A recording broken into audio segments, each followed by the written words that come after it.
कल के वीडियो में हमने बहुत सारी बातें जानी, विशेषकर सनातनी पूजा क्या होती है, सनातनी पूजा किसे कहते हैं और सनातनी पूजा सतयुग में कितने समय तक सही रूप से चली और उसके बाद कैसे धीरे धीरे विलुप्त होती चली गई। आगे चलकर वही सनातन धर्म अनेक पंथों में विभाजित हो गया, जातियों और संप्रदायों में विभाजित हो गया और वर्तमान समय में सनातनी पूजा पूरी तरह से लुप्त हो चुकी है।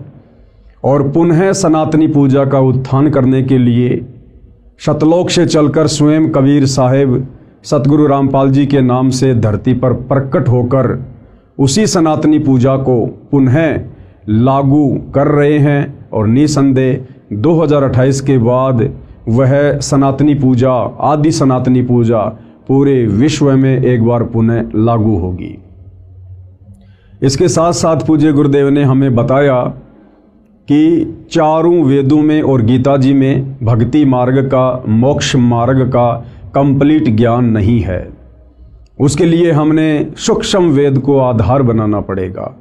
सूक्ष्म वेद यानी कबीर परमात्मा स्वयं पृथ्वी पर चलकर संत रूप में जब ज्ञान देते हैं, उस ज्ञान को लिपिबद्ध कर लिया जाता है, जिसको कबीर वाणी के नाम से भी जाना जाता है।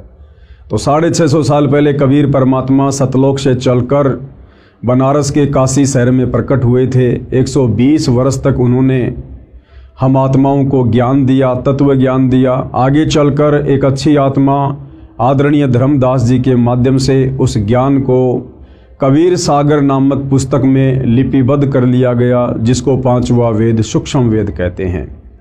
लेकिन आगे चलकर धीरे धीरे काल प्रेरणा से, काल के द्वारा भेजे गए संतों ने उस कबीर सागर के ज्ञान में भी मिलावट करनी शुरू कर दी, जिस कारण से कबीर परमेश्वर को पुनः आज से लगभग 300 वर्ष पहले गांव छुडानी, जिला झज्जर, हरियाणा में आदरणीय गरीबदास जी के रूप में प्रकट होना पड़ा।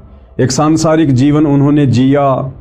हालांकि परमात्मा कभी किसी माँ के गर्भ से जन्म लेकर नहीं आता है, लेकिन समर्थ उसको कहते हैं जो कुछ भी लीला कर सकता है। तो हम जीव आत्माओं की चरम दृष्टि को धोखा देते हुए कबीर परमेश्वर स्वयं गरीबदास जी के रूप में प्रकट हुए। उन्होंने एक मुँह बोली माँ बनाई, एक मुँह बोला पिता बनाया और इस अध्यात्म को पुनः उन्होंने जीवित किया। और अंत में सतलोक जाने से पूर्व उन्होंने 24,000 वाणियों से युक्त एक नए सूक्ष्म वेद सदग्रंथ साहिब की रचना करवाई, जिस सूक्ष्म वेद को आधार बनाकर आज सतगुरु रामपाल जी हम आत्माओं को वह ज्ञान समझा रहे हैं।